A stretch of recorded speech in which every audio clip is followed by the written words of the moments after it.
श्री सरस्वती शिशु मंदिर बमरोली आपण मानक हार्दिक स्वागत। आज आम पढ़ा पंचम श्रेणी साहित्य कुसुम। पद्यर नाम जातीय ध्वजा आम उड़ई फर फर। कवि पंडित उपेन्द्र त्रिपाठी। जातीय ध्वजा आम उड़ई फर फर। कवि पंडित उपेन्द्र त्रिपाठी।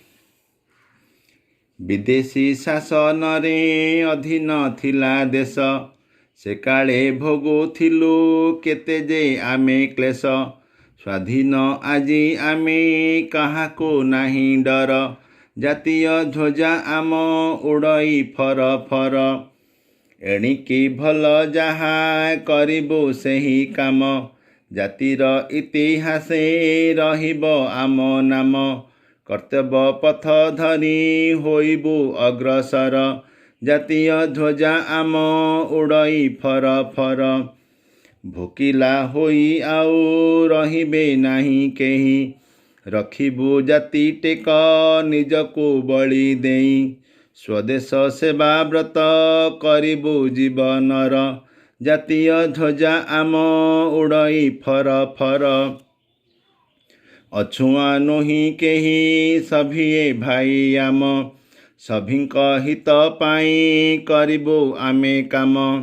समस्ते आपणार जणे के नुहे पर, जातीय ध्वजा आम उड़ई फर फर।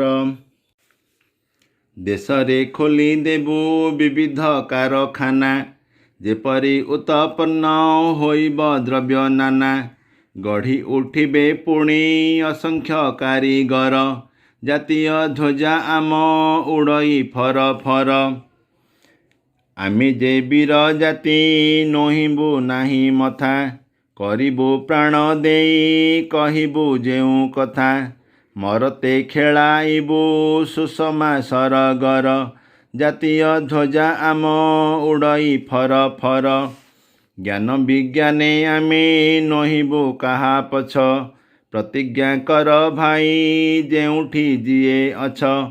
कोटि जे कोटि आमे संतान भारतर, जातीय ध्वजा आम उड़ई फर फर। जातीय ध्वजा आम उड़ई फर फर। आसंतु आमे पंडित उपेन्द्र त्रिपाठी विषय जानिबा। पंडित उपेन्द्र त्रिपाठी 1903 मसीहा सेप्टेम्बर मास 10 तारिख दिन जन्मग्रहण करथिले। से पिलामानक पई अनेक गुड़िए साहित्य रचना करछन्ति। सेमानक मध्यरे कुहू कुहू, ऋणु झुणु, सुलु सुलु, घंटी घागुड़ी, कला बौद, भाई भौणी, मुसी माउसी, हजिला बलद खोजिला ठेई आदि प्रधान। 1994 मसीह कविंकर देहांत होइथिला। एबे किछि कष्ट शब्दर अर्थ आमे जानिबा। विदेशी जहाँ आम देशर नुह। क्लेश दुख, कष्ट, जंत्रणा। ध्वजा पताका। अग्रसर आगको बढ़िबा।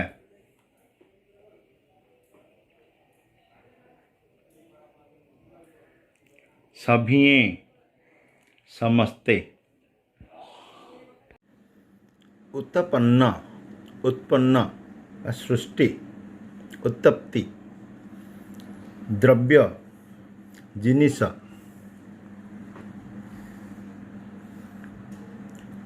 मथा मुंड। सुषमा सौंदर्य।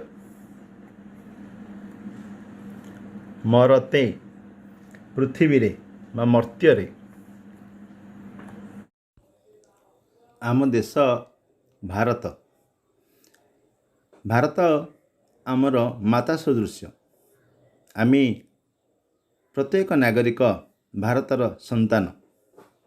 आम पई भारत हेउची चिर नमस्या और आदरणीय। बहु वर्ष पूर्वे इंग्रेजी माने आमको शासन करुथिले। ଇଂରେଜମାନଙ୍କ ଅଧୀନରେ ଭାରତର ପ୍ରଗତି ବହୁତ ବାଧାପ୍ରାପ୍ତ ହୋଇଥିଲା।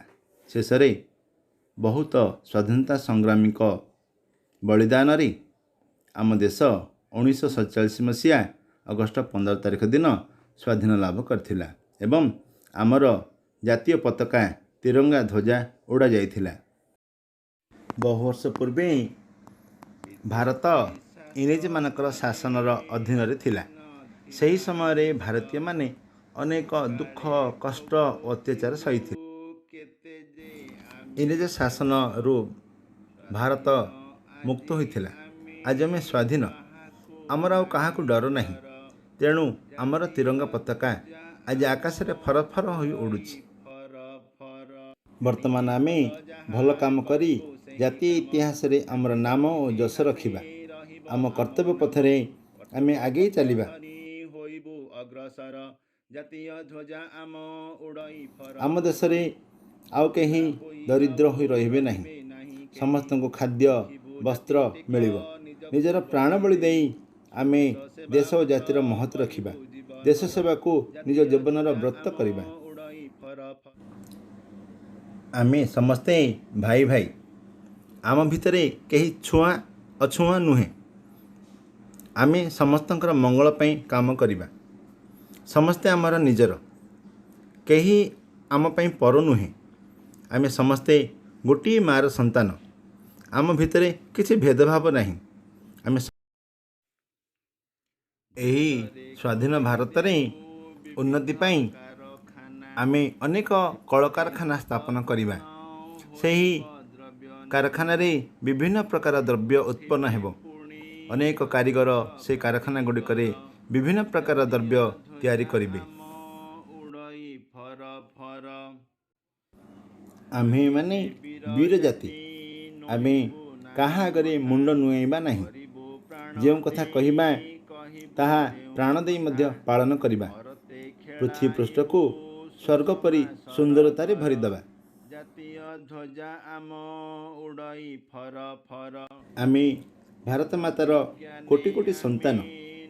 ଆମେ ଯିଏ ଯେଉଁଠାରେ ଅଛେ ଜ୍ଞାନ ବିଜ୍ଞାନ କ୍ଷେତ୍ରରେ ଆମେ ଯେପରି ଅନ୍ୟ ଦେଶମାନଙ୍କ ଠାରୁ ପଛରେ ରହିବା ନାହିଁ, ସେଥିପାଇଁ ପ୍ରତିଜ୍ଞା ମଧ୍ୟ ହେବା ଆବଶ୍ୟକ।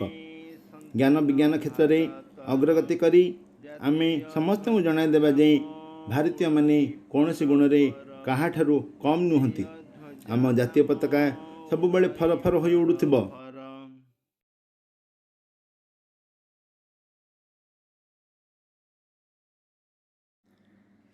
ଆସ ଅଭ୍ୟାସ ଗୁଡ଼ିକ କରିବା। 1. କଥାବାର୍ତ୍ତା ହେବା। କ.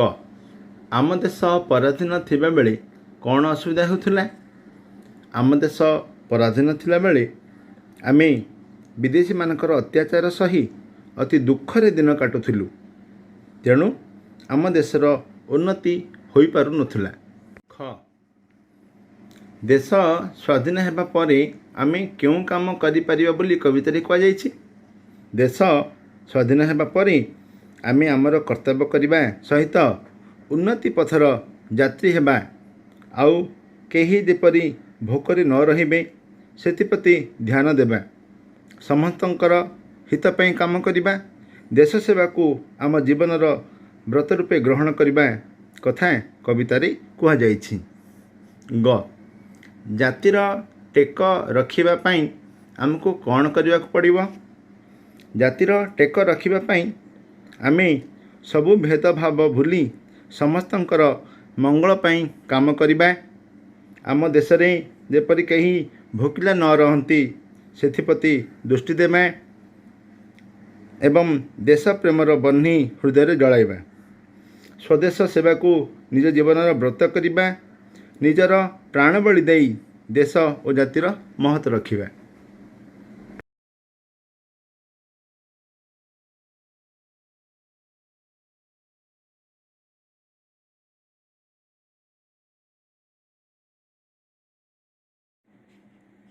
ଘ. ଦେଶର ଉନ୍ନତି ପାଇଁ କେଉଁ କେଉଁ କାମ ସ୍ୱାଧୀନ ଭାରତରେ କରାଯିବ ବୋଲି ଆଶା କରାଯାଇଛି? ଦେଶର ଉନ୍ନତି ପାଇଁ ଆମେ ଭଲ କାମ କରିବା, ଯେପରି ଇତିହାସରେ ଆମର ନାମ ଲେଖାଯିବ।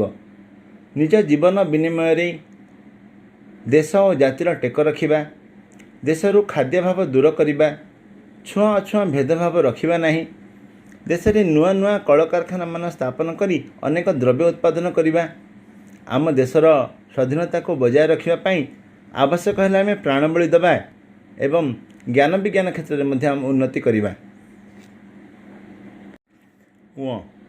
आमे कहीं मथा नोहिबू नहीं बोली कवि कहते। आमे वीर जाति, आम पूर्वपुरुष माने वीरत्व पाई प्रशंसित होइछन्ति, तेणु आमे सही वीर जातिर संतान होइथिबारु केबे हेले मथा नोइबा नहीं बोली कवि कहते। 2 उत्तर लिखिबा। काहाकू किपरि कार्य परिणत करिपारिबा बोली कवितारे कुआ जायछि। कथा को प्राण देई कार्य परिणत करिपारिबा बोली कवितारे कुआ जायछि। ख स्वाधीन भारतर शिशु माने मर्त्यपुरी रे कि परिवर्तन आनी पारिबा कथा कवि कहते। स्वाधीन भारतर शिशु माने स्वर्गर सुंदरता को मर्त्यपुरी को नहीं आसी पारिबे बोली कवि कहते। ग केउं क्षेत्र में आमे पछरे रहिबा नहीं बोली धारणा दिया जायछि। ज्ञान विज्ञान क्षेत्र में आमे पछरे रहिबा नहीं बोली धारणा दिया जायछि। घ केउं माने प्रतिज्ञा करिबा कथा कवितारे प्रकाश पाइछि। भारतवासी माने प्रतिज्ञा करिबा कथा कवितारे प्रकाश पाइछि। उ देश में कलकारखाना गढ़ी उठिले आमर कौन सुविधा हेब। देश में कलकारखाना गढ़ी उठिले आम देश में विभिन्न प्रकार द्रव्य उत्पन्न हेब और असंख्य कारीगर सृष्टि हेबे, देशरू बेकारी दूर हेब। 3 कवितारे जेउ पदरे एक कथा कुआ जायछि से पदटी बाछि लिखिबा। क से समय कष्ट भोगुथिले, से काले भोगुथिलु केते जे आमे क्लेश।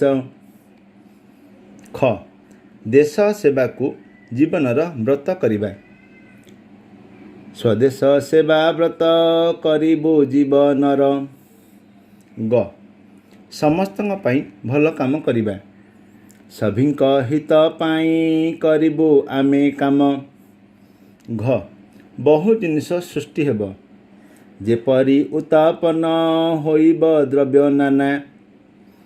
जहाँ कहिबो ताहा प्राण दे करिबो, करिबो प्राण दे कहिबो जेउ कथा। प्रश्न 4 ध्वजा सहित जेपरि फरफरर संपर्क अछि, तले दिया शब्द गुड़िक सहित जार संपर्क अछि से शब्द पाखरे लिखिबा। झरणा कलकल, ओदा सरसर, राग गरगर, चाली तरतर, शीत थरथर। 5 क तले कवितारे थिबा केतक शब्द दिया जायछि, से गुटिक पूर्वरु उपयुक्त गोटे गोटे शब्द जोड़िबा। डैश शासन, विदेशी शासन, जातीय ध्वजा, कर्तव्य पथ, असंख्य कारीगर। तले कवितारे थिबा शब्द दिया जायछि, से गुटिक परे उपयुक्त गोटे लेखा शब्द जोड़िबा। स्वदेश सेवा, जाति वीर मथा। 6 नंबर जेपरि विदेशी पाई स्वदेशी, सेहीपरि निम्न रे दिया शब्द गुड़िक पाई कौन हेब लेख। स्वाधीन, पराधीन, भल, मंद, पर, आपणा, हित, अहित, वीर, भीरु। 7 जेपरि कर्तव्य शब्द सह पथ शब्द मिसी कर्तव्य पथ होइछि, सेहीपरि तले दिया शब्द मानक मध्यरु जेउ शब्द रे पथ जोग करी नुआ शब्द गढ़ी हेब, से गुड़ी को लेख। सत्य पथ टेक हेब नहीं। धर्म पथ, गतिपथ, छायापथ, कर्मपथ, ज्ञानपथ। प्रश्न 8 पताकार आउ केतोटी प्रतिशब्द लेख। पताकार प्रतिशब्द है केतन, बाना, झंडा, निशाण। प्रश्न 9 जेपरी शासनरु शासित दलरु दलीय होइछि सेपरि तली जाइथिबा शब्द मानकर नुआ रूप लेख। उत्पादन, उत्पादित, नाम, नामित, जाति, जातीय, विदेश, विदेशी, जीवन, जीवित। प्रश्न 10 तले क और ख स्तंभ में किसी शब्द दि जाइछि से शब्द द्वय को मिलाई जो नुआ पदटी होइछि ताको ग स्तंभ में लिखिबा। काम, तर तर, लुह, झर झर, राग, गर गर, वचन, खर खर, पताका, फर फर, ओदा, सर सर। पिला माने तुम पे काम है एक सुंदर जातीय पताका संग्रह कर एवं जातीय पताका संबंध में तुम्हें लेख। एक सुंदर जातीय पताका चित्र मध्य अंकन कर। आशा संपूर्ण पाठटी को पढ़ा एवं देखिया परी लाइक करेंगे एवं आम चैनल को सब्सक्राइब करेंगे एवं किसी मतामत देवे।